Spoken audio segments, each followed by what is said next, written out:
Il est vrai que nous avons il y a peu perdu une bataille.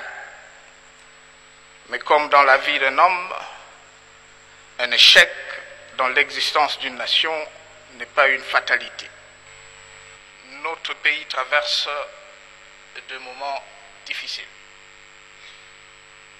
Une fois de plus, une guerre injuste nous est imposée.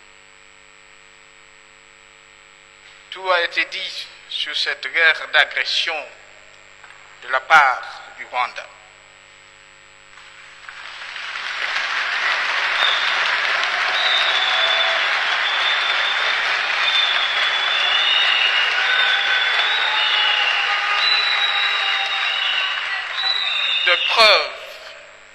De preuves suffisamment documentées sont fournies aussi bien par nos services spécialisés que par différents rapports des Nations Unies.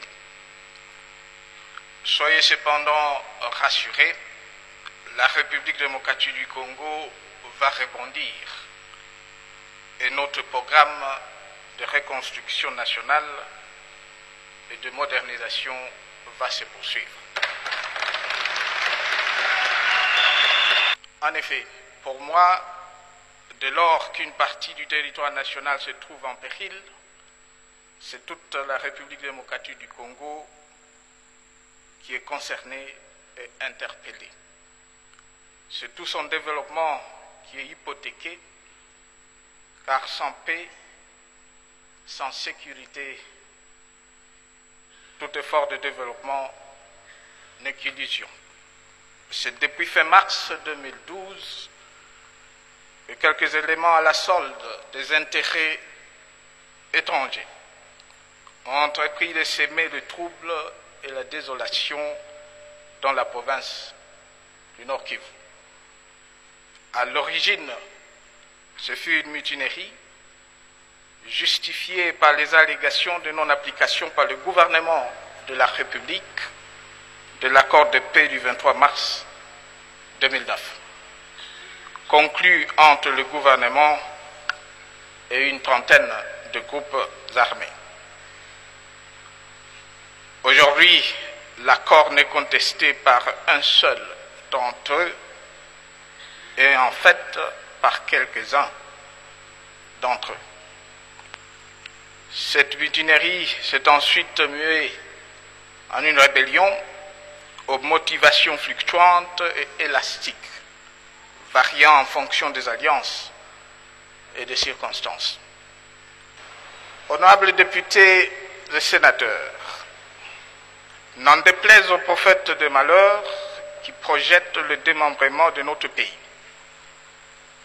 la République démocratique du Congo est et restera toujours un État de droit, indépendant, souverain, uni et indivisible.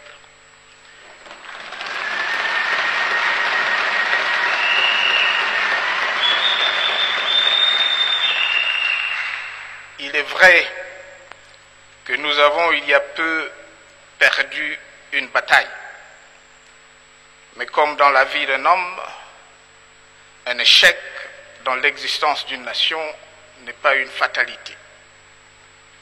Le plus important, c'est de se ressaisir et de se donner le moyen de se projeter positivement dans l'avenir.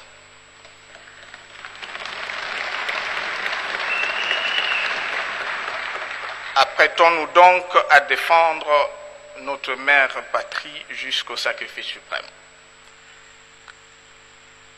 C'est dire que nous ne ménagerons aucun effort pour reconquérir les territoires occupés. Honorables députés et sénateurs, pour mettre fin à cette nouvelle guerre, nous nous sommes dès le début déployés sur 3 fronts: diplomatique, politique et militaire.